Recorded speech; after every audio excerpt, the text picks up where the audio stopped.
Okay, so now we are ready to finish up our card, and to do that I am going to use a Spellbinders die, and I already know that the largest one of the labels 4 is the one that I want to use, and so I'm going to take sweet little Izzy off and bring in my Cuttlebug. Okay, so using your Spellbinders with the Cuttlebug, you use the A plate, a B plate. I want my image face up so that I can make sure that I'm placing my die where I want it. And your die with the little ridge on it, the cutting edge, you want to place it face down where you want it. And then you add your C plate on top of that. And we'll put that through.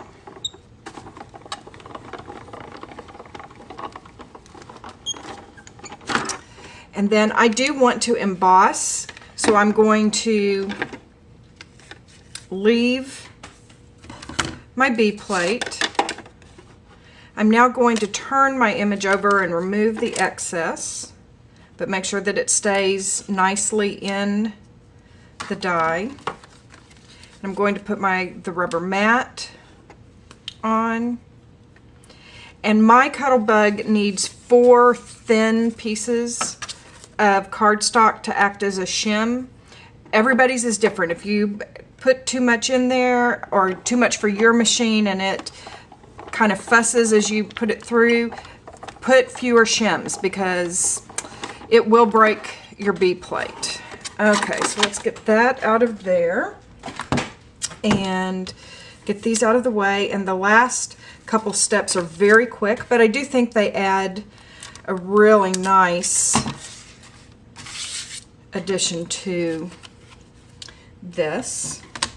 The last thing I'm going to do is I'm going to take my, not the last thing, but close to last, I'm going to take my, the Spica Clear, this is also by Copic, and I don't know if you can see this, let's put it up here. They advertise that it twinkles like stars, and I'm telling you, I think it does. It's the smallest glitter I've ever, oh, there you go.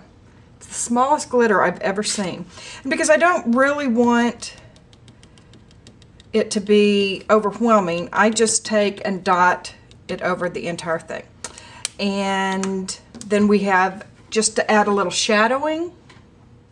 Okay, so after you've added a little bit of sparkle all over, and if you don't have something like this, you could use distress stickles. They work really well over your markers as well, the rock candy. And just to add give it just a pop, I'm going to add just a little bit of weathered wood. I like that you can add this while the image is still in the die, and it will give you a really clean edge against your distressed edge. So I'm doing that. And then I'm going to go back with just a little bit of bundled sage down here where the grass is. Give it just a little depth.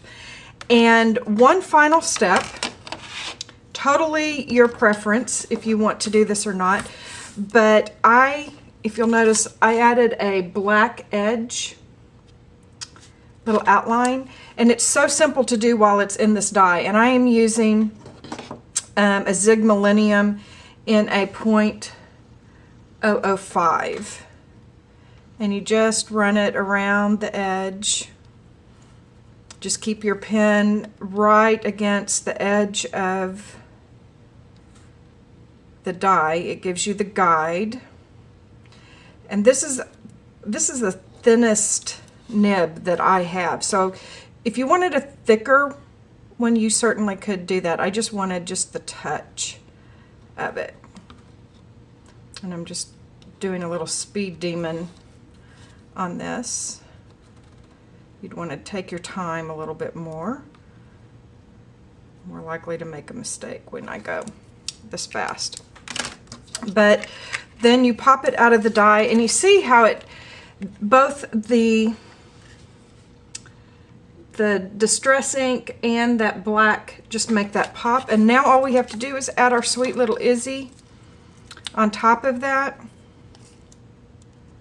And she is ready to take her home on the front of my card. And I know exactly who this little card needs to go to. So I will be finishing this up and popping it in the mail this week. Thank you all so much for joining me. I hope you like this technique, and I hope you'll go take some time to play.